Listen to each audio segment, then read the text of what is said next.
This is our midterm project for info211 spring 2014. Team H is Justin, Hope, and Christine. Today we'll go over the process flow of our paper game, the team strategy, our division of roles, the rule changes during the game, our T accounts, and then we'll wrap it all up. So here's our team's process flow for the paper game. We played 20 rounds, therefore we recorded these rounds with our specific data shown here. The trouble we had with making the flowchart came up because of recording issues during the game. On the first and second day we played, we did not realize the importance of clear and specific notes, and we did not specify round numbers in our notes, which made things confusing. Next time, each group member will take notes so we can check each other's work and have backup.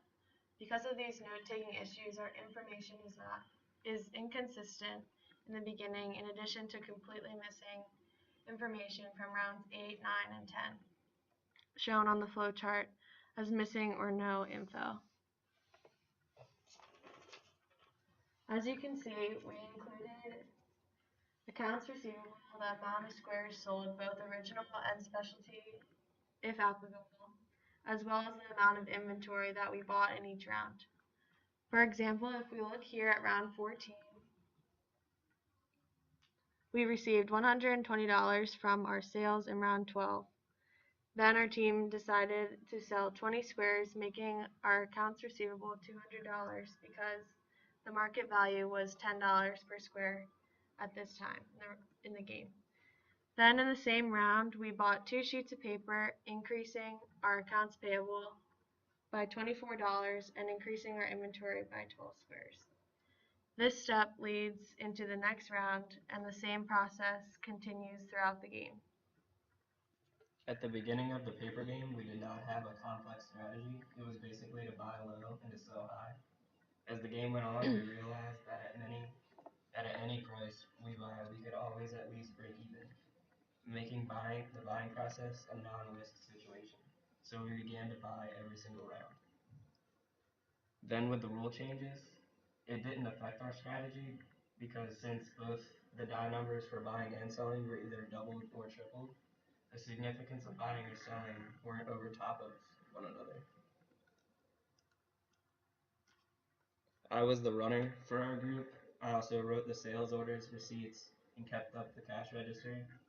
I made the Excel spreadsheet and I typed up a lot of the project. Hope was the runner, strategist, and he made our process flow, shown in the previous slides.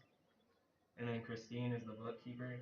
She's our group leader, and also she made our T accounts, which you'll see later. The rule changes made adjusting the formulas to the Excel sheet difficult. Since we were receiving paper right when we bought it later on in the game, it changed the flow of the original Excel program we had, making it hard to keep everything up to date. Here are our T accounts for cash, accounts receivable, accounts payable, and inventory throughout the rounds of the game.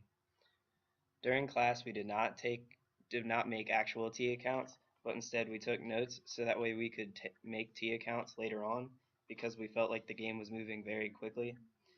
And instead of rushing, we wrote up the T accounts later on. Next to the amounts debited and credited, you will see things like sale one and purchase one, because we wanted to keep track of where each value came from when our accounts receivable became cash, for example. As for the ending amounts of where we stand in the game, our T accounts are slightly off because of the same recording issues we had in the first couple rounds of the game. Our inventory account is off by 4, and our cash is off by about $16. Next time we will make sure to be careful when taking notes, and once again we will each record information during class. Our Excel sheet is separated into rounds. On the left hand side you'll see our yellow round numbers, and then in the middle you'll see our accounts receivable, payable, inventory, and cash for every single round. On the right hand side you'll see our comments box, and that shows where all of our problems were and all the rule changes. Here in the beginning, I wrote that we were having some problems with our cache.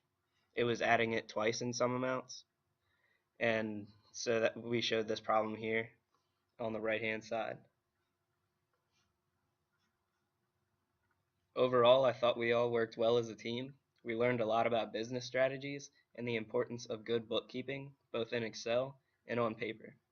Each person's role was a key component to this game and to efficiently complete this project.